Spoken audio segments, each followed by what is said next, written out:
Throughout the 12th of September 1942, Seydlitz and Kempf's forces cleared the Soviets from most of the high ground west and southwest of the city. The 389th Infantry Division slowly advanced eastward, pressing Group Andrusienko deeper into the Orlovka salient. South of this position, other units of the 51st Army Corps pushed Soviet forces towards the hills west of the city. According to Beaver, a senior sergeant in the 6th Guards Tank Brigade now decided to kill his company commander. After doing so, he then threatened his own tank driver and radio operator with his pistol. These two men were compelled to leave the tank, and the sergeant then drove it alone towards the German 76th Infantry Division's lines, with a white flag stuck out of the turret. The two men who'd got out of the tank were deemed by the Soviet authorities to have displayed cowardice and faced a military tribunal. Beaver says they were probably shot, but it's not clear if they were. Still, the incident highlights the collapse of morale on the Soviet side and the desperation of the authorities to keep order at this time. It also highlights the fact that old histories of this battle mistakenly thought that the 76th Infantry Division took part in the battle for the city, which it didn't. The 76th Infantry Division was further along the Don. As Glantz himself discovered during the writing of his Stalingrad trilogy, and as he explains in a lecture you can find online, he discovered that the 76th Infantry Division didn't take part in the fighting for the city of Stalingrad. No more than a third of 6th Army was ever involved in the fighting for the city. In every book that's been written on the Battle of Stalingrad for the last 30 years has included in the German order of battle a 76th Infantry Division attacking into the city. Wasn't there. I finally discovered in my research why it's in all those books. Because Chuikov put it in his book. He was the army commander that defended.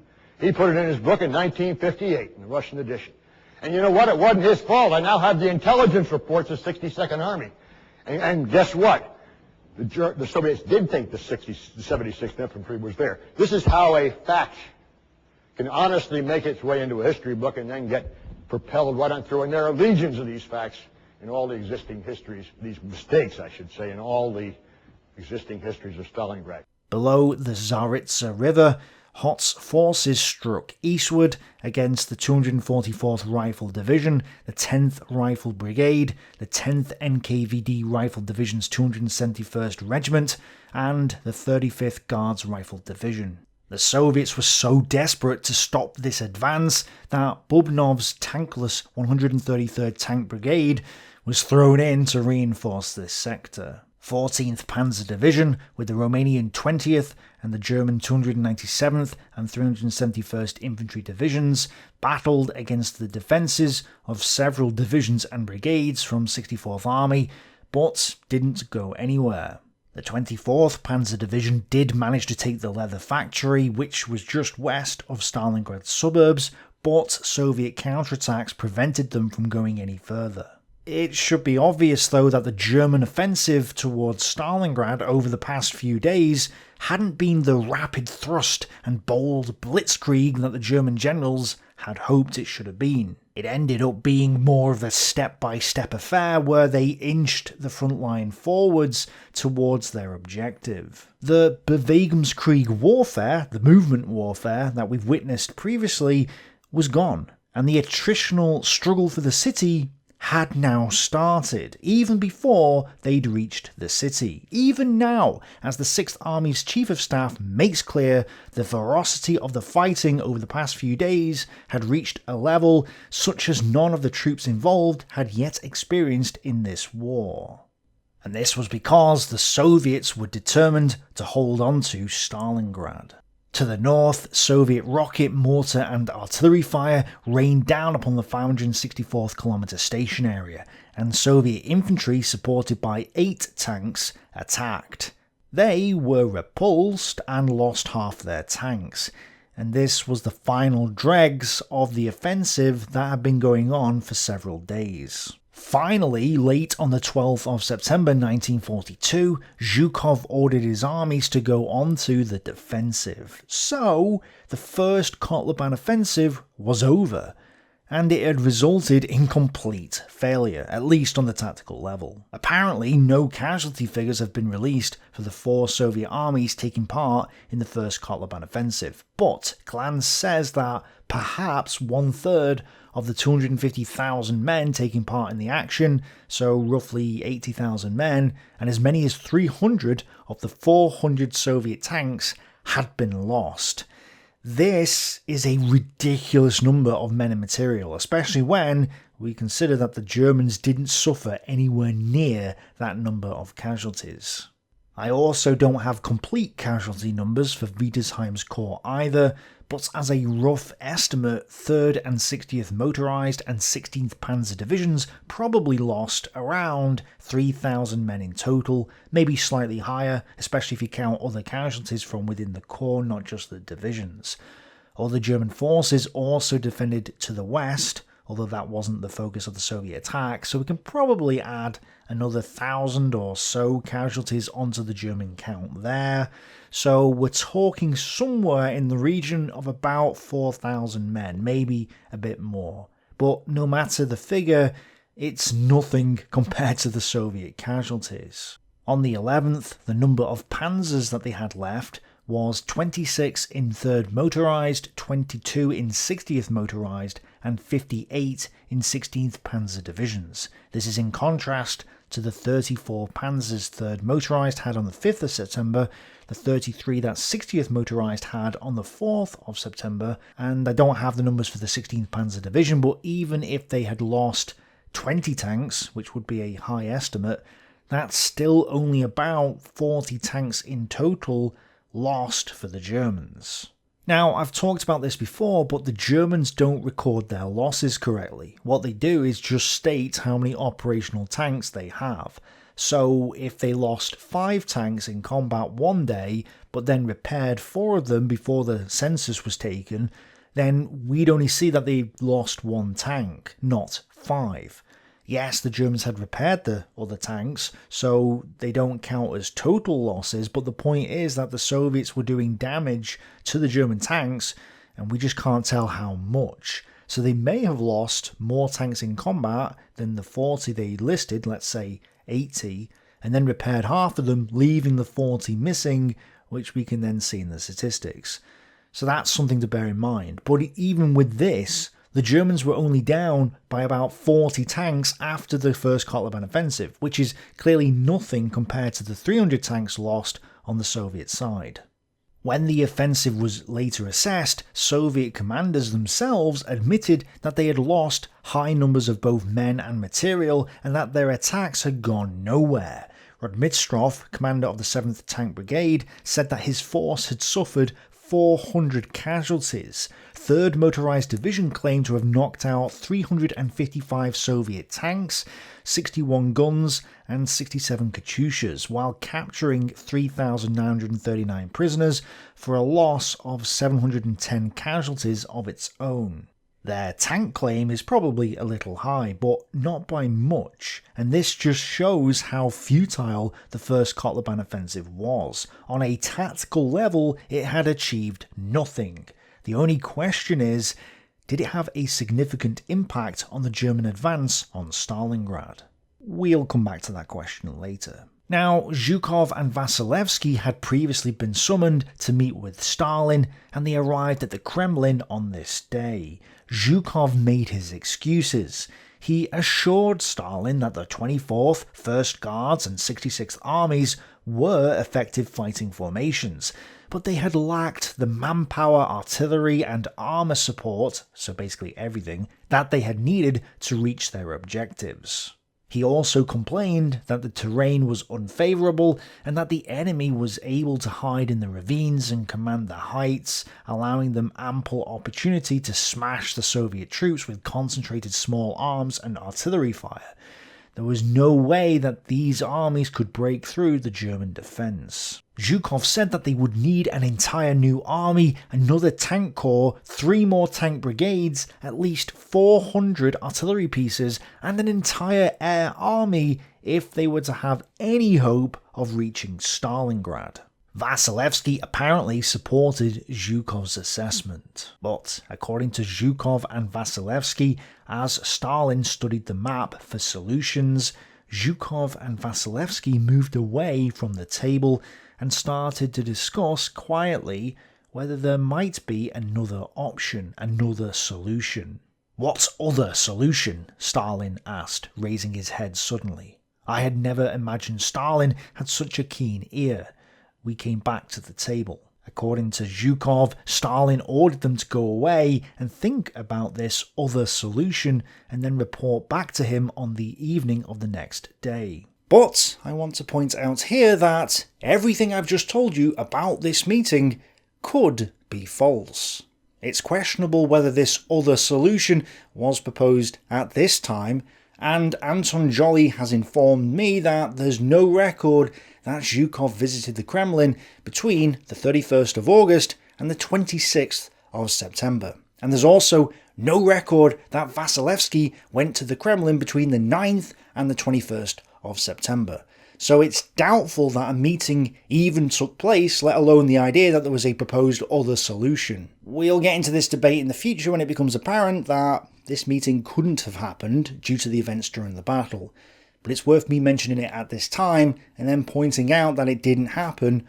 Otherwise, there'll be a bunch of people screaming at me in the comments saying that I'm wrong. So don't worry, put your pitchforks down, all will be explained as events unfold. However, one thing that definitely happened on this day was that Chuikov arrived at the Southeastern Front's HQ at Yami in the morning of the 12th of September. During a brief conversation, Yeremenko appointed Chuikov as the new commander of the 62nd Army and gave him a rudimentary outline of the tactical situation. Then Khrushchev said, "Comrade Chuikov, how do you interpret your task?" Chuikov replied, "We cannot surrender the city to the enemy because it is extremely valuable to us, to the whole Soviet people. The loss of it would undermine the nation's morale. All possible measures will be taken to prevent the city from falling. I don't ask for anything now, but I would ask the military council not to refuse me help when I ask for it, and I swear I shall stand firm. We will defend the city or die in the attempt." Glantz doubts whether this was what he actually said, and it might be that Chuikov made this up later for dramatic effect. There are also other alternative accounts of this meeting, but they're all equally as questionable. So there's definitely an air of propaganda here with regards to the details. Either way though, what is certain is that Chuikov accepted his appointment and became the new commander of the 62nd Army. They invited me to stay for lunch, I declined. We said goodbye. I wanted to be left alone as quickly as possible to ponder on whether I had not rated myself and my powers too highly. I felt very acutely the full weight of the responsibility placed upon me. I had been honoured with a gigantic and extremely difficult task since the enemy was already on the outskirts of the city. Chuikov left Yeremenko's HQ and made his way to the Volga to catch a ferry at Krasnaya Sloboda. Here he describes the crossing. Our ferry skirts round the sandy spit of land jutting out north of Golodny Island and heads for the central landing stage. Shells occasionally burst in the water. They are firing aimlessly. It is not dangerous. We come in close to the bank. From a distance we can see that our ferry approaches. The landing stage fills with people. They are bringing the wounded out of trenches, craters and dugouts, and people are crowding round with bundles and cases. Until the ferry approached, they had been taking cover in trenches, shell holes and bomb craters. All of these people have stern faces, black with dust and streaked with tears. Children racked with thirst and hunger no longer cry, but merely whimper, trailing their little hands in the water. One's heart contracts and a lump comes into one's throat. Chuikov drove in a truck with covered headlights through the burned out city as fires lit the way. The streets of the city are dead. There is not a single green twig left on the trees. Everything has perished in the flames. All that is left of the wooden houses is a pile of ashes and stove chimneys sticking up out of them. The many stone houses are burnt out, their windows and doors missing and roofs caved in. Now and then, a building that is still standing collapses. People are rummaging about in the ruins, pulling out bundles, samovars and crockery, and carrying everything to the landing stage. Chuikov reached his new HQ on the slope of Mamayev Kurgan, where he met his new army chief of staff, Krylov. Chuikov continues the story. Krylov's dugout, strictly speaking, is not a dugout at all, but a broad trench with a bench made of packed earth along one side, a bed made of earth on the other, and a table made of earth at the end of the bed. The roof is made of brushed wood with bits of straw sticking through it, and on top of the straw a layer of soil about 12 to 15 inches thick. Shells and mortar bombs are exploding nearby. The explosions make the dugout shake and soil runs down through the ceiling onto the spread out maps and on the heads of the people inside. There are 2 people in the dugout, General Krylov with a telephone in his hand, and the telephonist on duty, Elena Bakarevich, a blue-eyed girl of about 18. Krylov is having strong words with someone or other. His voice is hard, loud, angry. The telephonist is sitting near the entrance with headphones on answering someone. He is speaking on the other telephone. I take out my papers and put them in front of Krylov. Continuing to tell someone off, he glances at the papers, then finishes the conversation, and we introduce ourselves. In the poor light of a paraffin lamp, I see a vigorous, stern, and at the same time friendly face. You see, Comrade Commander, without my permission, the commander of an armoured formation has transferred his command post from Hill 107.5 right to the bank of the Volga. In other words, the formation's command post is now behind us. It's disgraceful. Chuikov studied Krylov's map and listened to Krylov as Krylov continued to answer telephones. I realise that he has no time to give me a report on the situation in peace and quiet. I have to trust Krylov. I do not disturb his operations or alter his plans for tomorrow because in any case, necessary or not, there is nothing I am capable of changing. A veteran of Odessa and Sevastopol, Krylov had extensive experience in organising desperate defences against German assaults, so Chuikov was certainly right to trust him at this moment in time. The third member of the command team was member of the military council, in other words Commissar Gorov. At this stage of the conflict, commissars were still more hatchetmen than cheerleaders, motivating by fear more than by patriotic fervour. So, the leadership of the 62nd Army for the Battle of Stalingrad was now fixed. Chuikov, Krylov and Gorov. These were the stars of the show. The question is, would they be able to do what was needed? Would they be able to stop the Germans? And would they be able to defend the city of Stalingrad? On the evening of the 12th of September 1942, Hitler called a conference at his headquarters in the Ukraine. In attendance were Hitler, Paulus, von Weichs, Keitel, Jodl, Halder, Heusinger and Wagner. Beaver, Glantz and the official German history note that the generals all told different versions of this conference that don't match up with each other. Accounts of this conference are somewhat suspect considering that the participants tended to blame Hitler for their subsequent defeats. Due to its importance in several critical ways, we're going to try and piece this conference together with the evidence that we have, because not only does it impact the Battle of Stalingrad, but it also pins the blame on Madman Hitler and or Paulus. And it also impacts the entire 1942 and 1943 campaigns, as well as possibly the outcome of the entire war. So just to leave it as the accounts differ simply isn't good enough. This was one of the most important conferences that determined not only the immediate tasks for Paulus's army, but the Wehrmacht's plans in the Stalingrad area as a whole. Now, normally what I do is give you all the evidence first, then discuss it, and then provide you with a theory and come to a conclusion. The reason I do it this way is so that you can come to your own conclusions along the way. But because every account of this conference doesn't match the others, it's just going to confuse you if I give you all the different accounts without at least a working theory to tie it all together. So instead of my normal method, what I'm going to do is give you my theory first, then read through the evidence, and then discuss it at the end. I'm happy to state that my theory could be wrong, but it's not a complicated theory, Occam's razor, and I think there's reasonable evidence to suggest that it is correct, or at least it isn't a million miles away from the truth.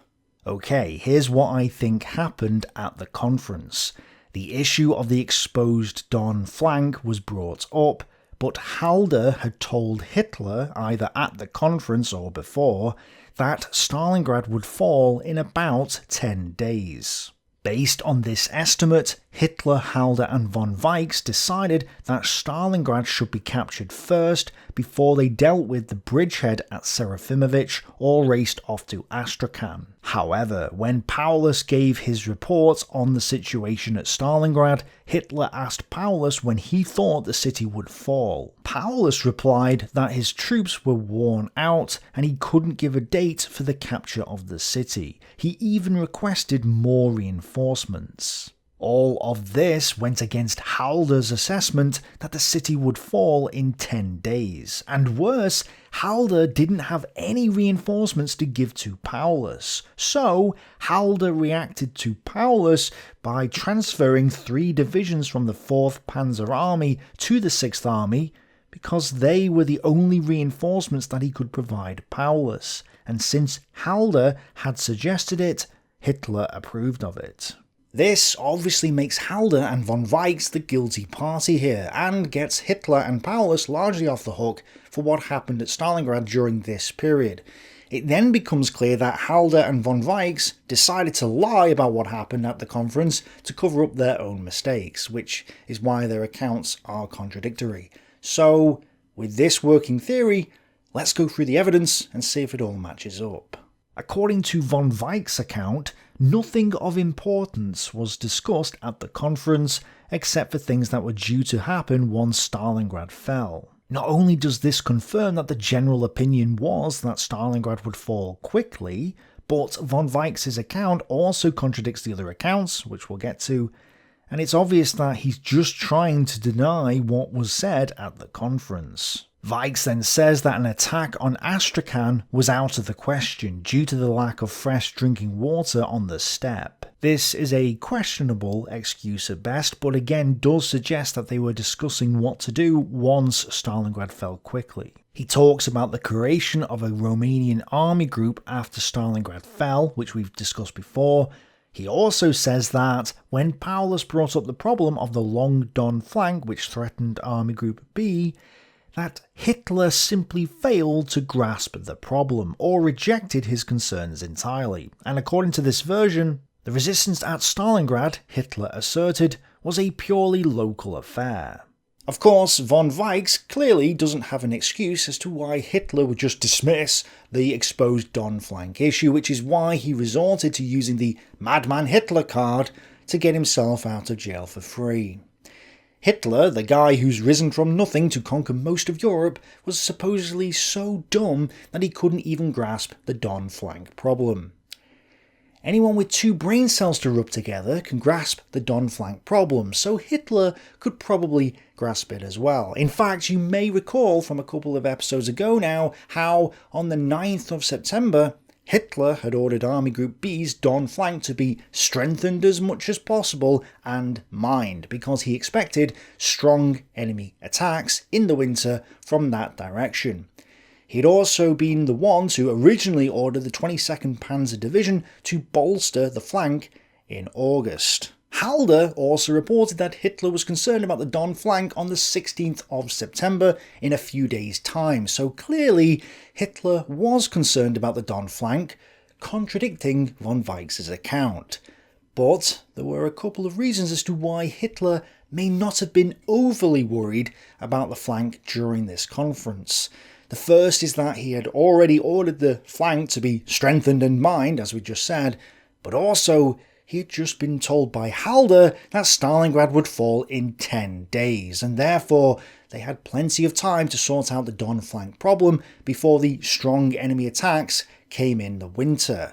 This is also why he said that the resistance at Stalingrad was purely a local affair, because he genuinely believed that the city would fall quickly based on Halder's assessment. Glantz also comes to a similar conclusion, stating that Hitler didn't think the Soviets were capable of launching a major counteroffensive at this time based on all the defeats of previous months and their intelligence information. So this supports the idea of taking Stalingrad first, then dealing with the Don flank problem. According to Paulus's account, recorded while he was in Soviet captivity, he says that Hitler closed the meeting by saying, "The Russians are on the verge of exhaustion. The resistance at Stalingrad should be assessed only as of local importance. They are no longer capable of retaliatory actions of a broad strategic nature which could be dangerous for us. In addition, the northern flank on the Don will receive significant reinforcements from the Allied forces. Under these circumstances, I see no serious danger for the northern front. For the rest, care must be taken to quickly take the city into our hands and not allow it to turn into a durable, all-consuming fire." Obviously, the Axis Allied forces weren't exactly elite troops, but the point is that Hitler was reinforcing the flank, and he didn't think, based on intelligence reports, which we'll come back to at a later date, that the Soviets would be able to mount a serious strategic counteroffensive at this moment. In another account, it is said that Paulus and von Weichs arrived to find Hitler convinced that the Battle of Stalingrad was almost over, suggesting that Halder had told Hitler that the battle would be over in just 10 days. Paulus and von Weichs then gave their report of the situation, saying that there would be difficulty in capturing the city, after which Hitler then asked Paulus when did he think the city would fall. "When will you hold in your hands the city and the Volga bank within the city? It is important for me that this happens soon." According to Anthony Beaver and Craig, Paulus presumably stated that he could take Stalingrad in 10 days of fighting. Even Beaver says that Paulus presumably said the 10-day prediction, meaning he doubts that Paulus actually said it. And this account says that Paulus and von Weichs told Hitler that they would have difficulty in capturing the city, which doesn't imply that they thought they would capture the city in just 10 days.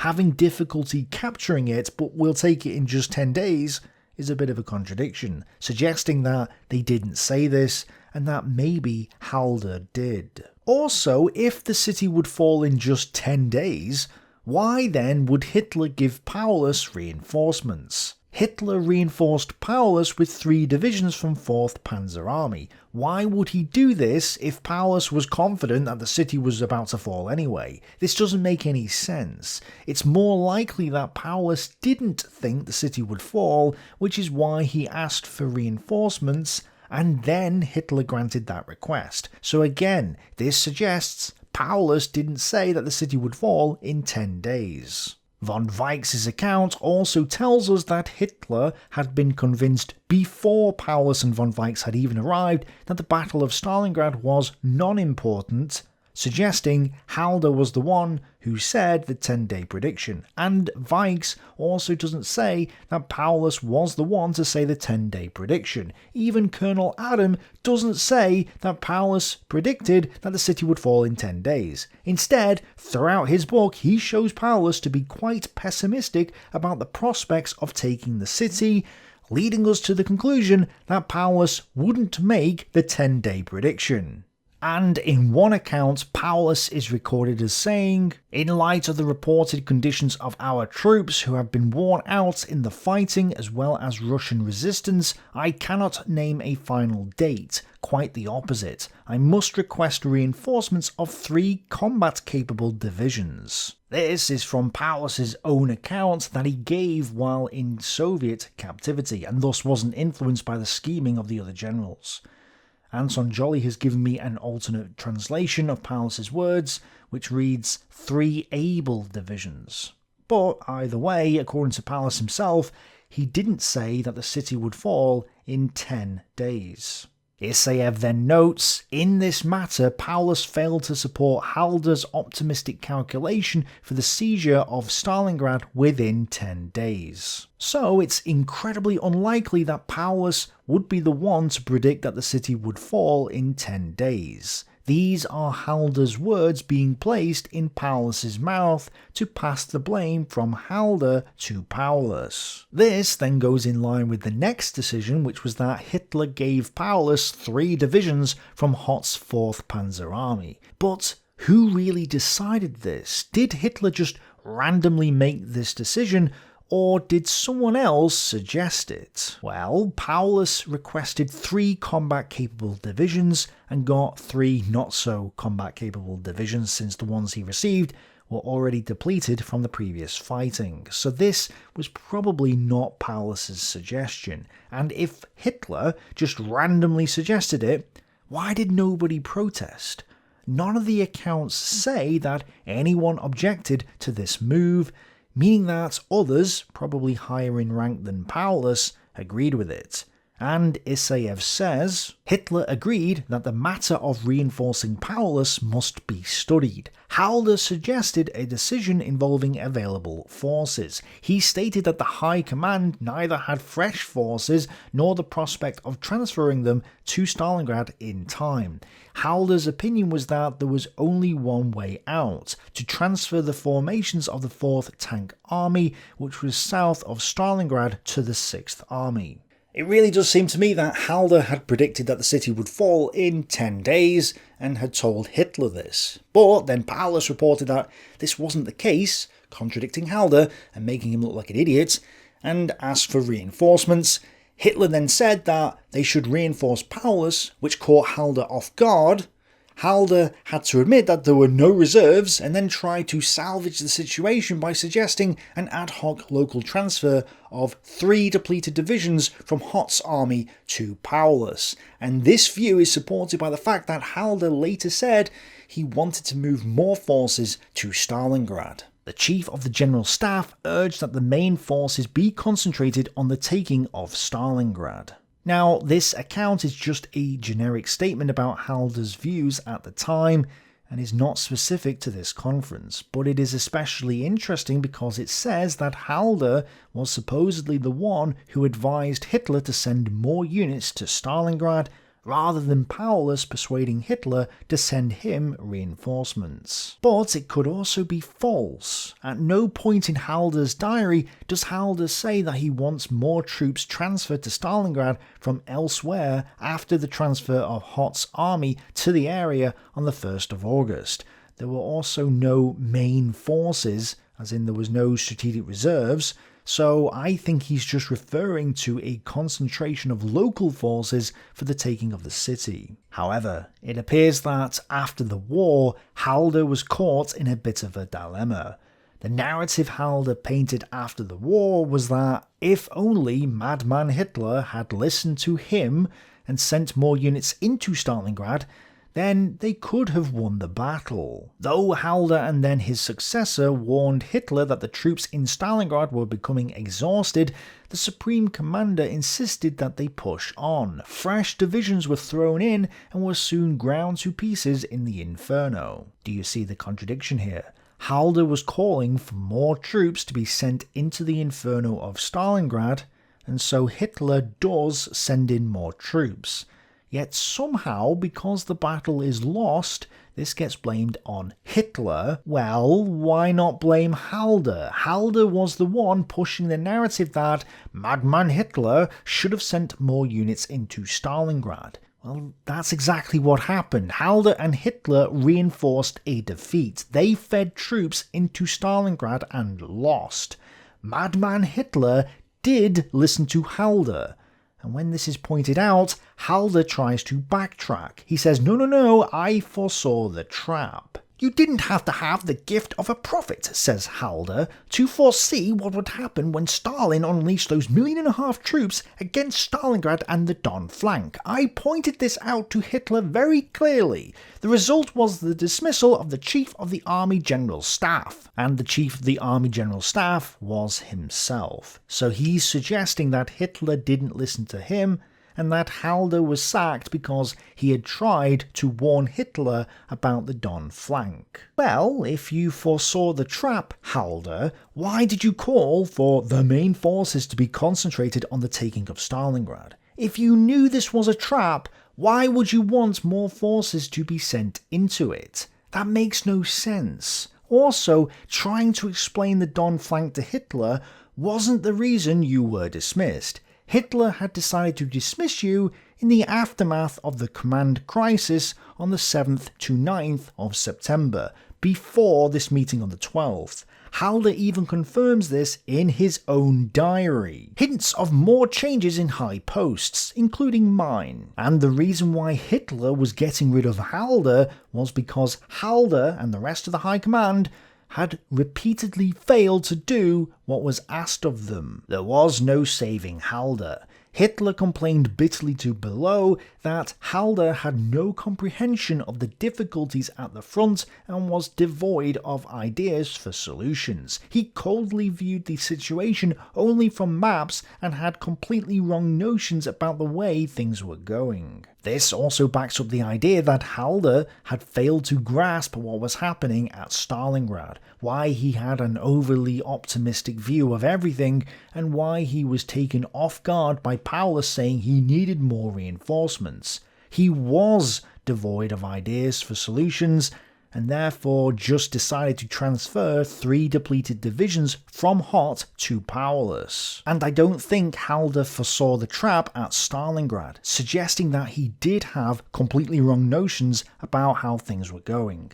Halder's own diary doesn't reflect any concern about the Don flank, where the Soviet trap would eventually be sprung. In fact, there are something like 18 entries from the 27th of July to the 24th of September 1942, where Halder quite clearly states that the Don flank is all quiet, or there's only minor fighting, or that the entire front is quiet, or something similar. If anything, depending on how you read it, I may have actually undercounted the amount of times he says that the Don flank was fine.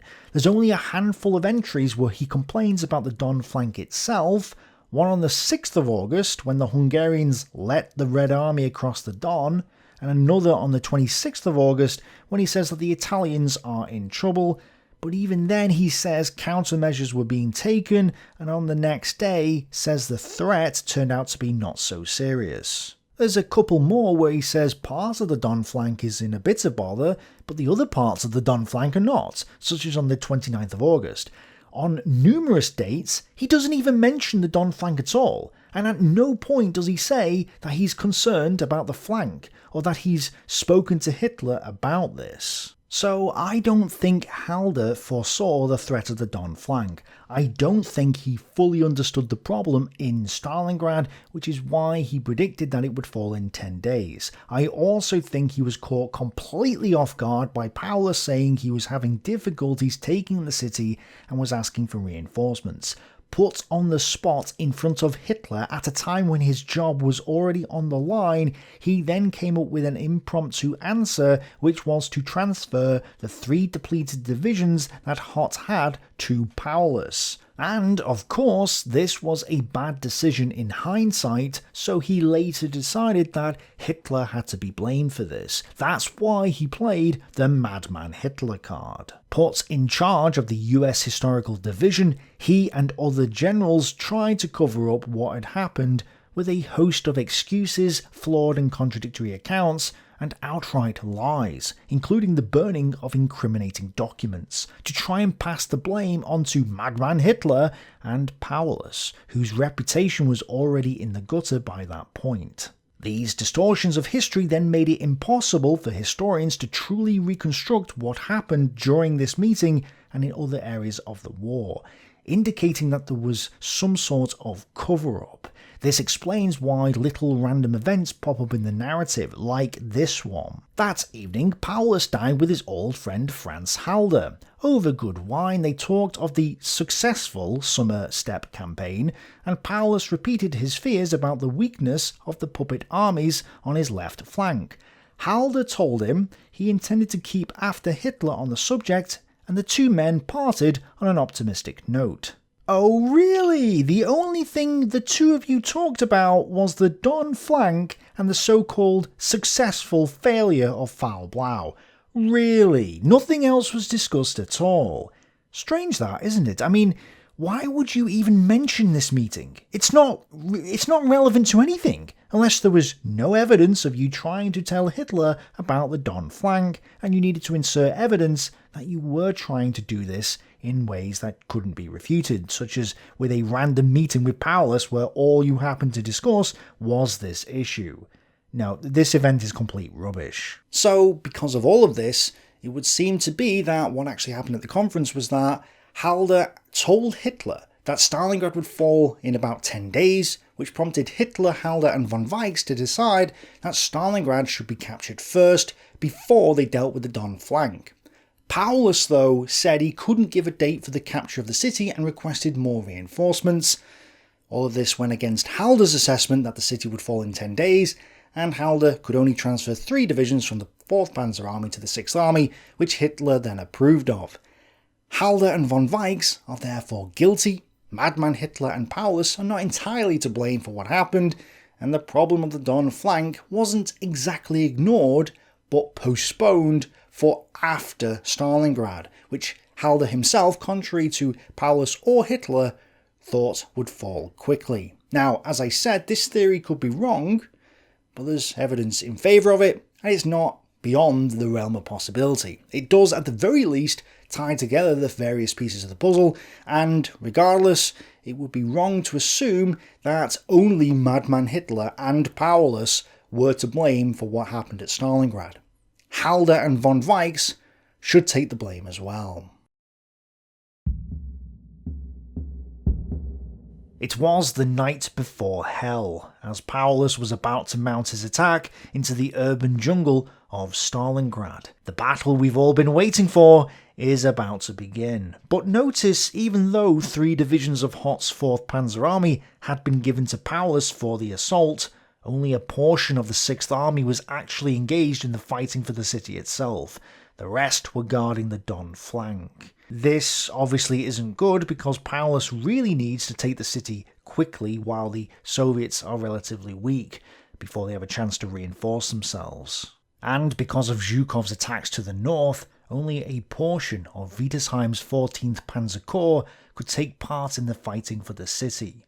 We have 2 Panzer Grenadier battalions from 16th Panzer Division in the north, as well as a 3rd Motorised Battalion and a motorcycle battalion from 60th Motorised Division. These units were largely on the defensive because they were just battalions, but Group Starhill, on the other hand, was an offensive unit, although of questionable quality.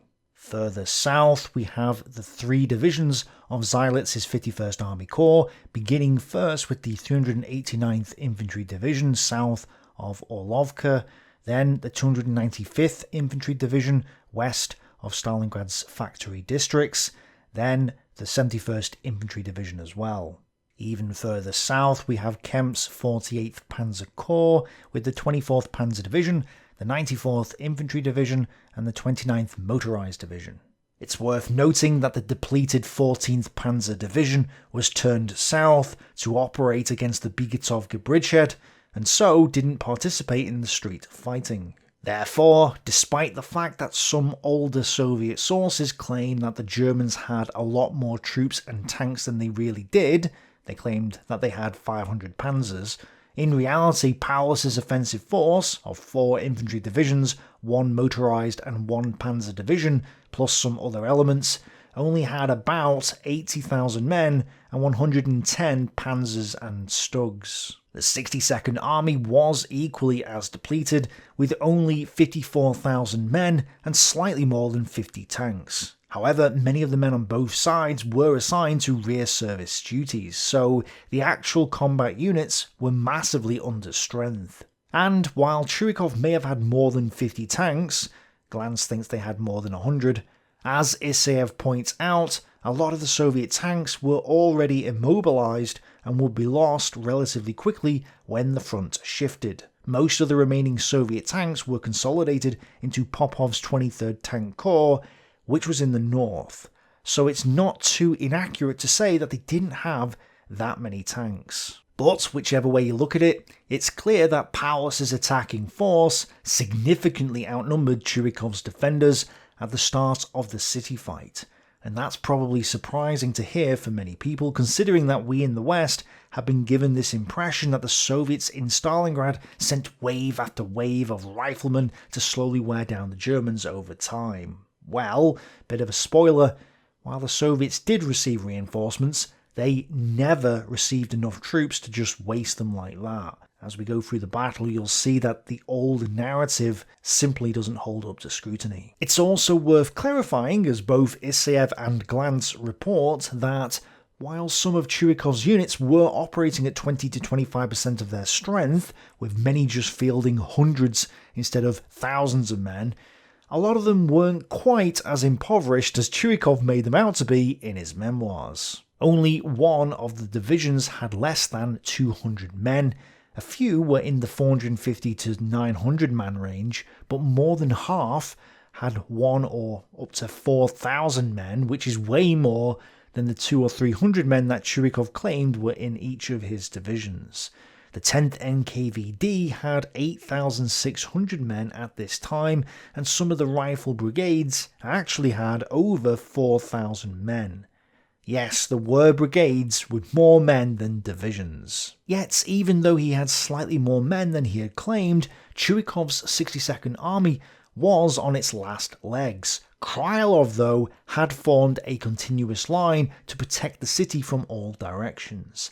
Yes, that line was thin and lacked artillery or an effective communication system to coordinate the defence, but it was a line nonetheless, and there were a lot of units ready to hold the city. Starting from the north, Group Gorokov was in a position from Rynok to Orlovka, as Group Andrusienko was in the Orlovka salient itself, along with separate battalions from nearby rifle brigades. Because Orlovka and Rynok remained in Soviet hands, and because of the offensives to the north, the 14th Panzer Corps would be in no position to advance into Stalingrad. As subsequent fighting would indicate, the Panzer Corps' failure to capture the factory district would have immensely negative ramifications for Paulus's efforts to capture the city. Opposite the 389th Rifle Division, below Group Andrusienko, were 2 battalions, one each from the 124th and 149th Rifle Brigades, making this a pretty weak area in the Soviet defensive line. South of this position was the Composite Regiment that had been the 112th Rifle Division, and below that, on the heights west of Stalingrad, were the various units of the 23rd Tank Corps. The remnants of the 87th Rifle Division, about 200 riflemen, had been given to the 6th Guards Tank Brigade to boost their numbers. Below the 23rd Tank Corps, near the Stalingrad airfield, was the 6th Tank Brigade, not to be confused with the 6th Guards Tank Brigade, which was further north. South of the tanks, there was the 42nd Naval Rifle Brigade, and 1 regiment from the 244th Rifle Division that was north of the Tsaritsa River. South of the Tsaritsa River were the 2 remaining regiments of 244th Rifle Division, below that the 10th Rifle and 133rd Tank Brigades, then the 271st NKVD regiments from 10th NKVD Division, and finally the 35th Guards and 131st Rifle Divisions. Technically there was still a slight connection with the 64th Army, which was further south, but this wouldn't last for long, so I've not represented it on the map. As you may have noticed, the NKVD regiments of 10th NKVD Rifle Division were spread evenly throughout the city, but this wasn't a regular rifle division, which is why Sarajevo only had 12 artillery guns and mortars. They did have the 28th Detachment of Tank Destroyer Dogs attached to them, who would fight bravely in the coming days, but clearly the 10th NKVD was starved of heavy guns. Luckily though, Krylov had organised artillery and mortar groups on the other side of the Volga to provide fire support, and the Volga Flotilla's 1st Brigade was also there to help out the army's right wing with naval gunfire. What's interesting is that, because the Soviets were expecting Zhukov's attacks from the north to penetrate through the German lines and reach the defenders, some of the strongest units in the 62nd Army had been placed in the north.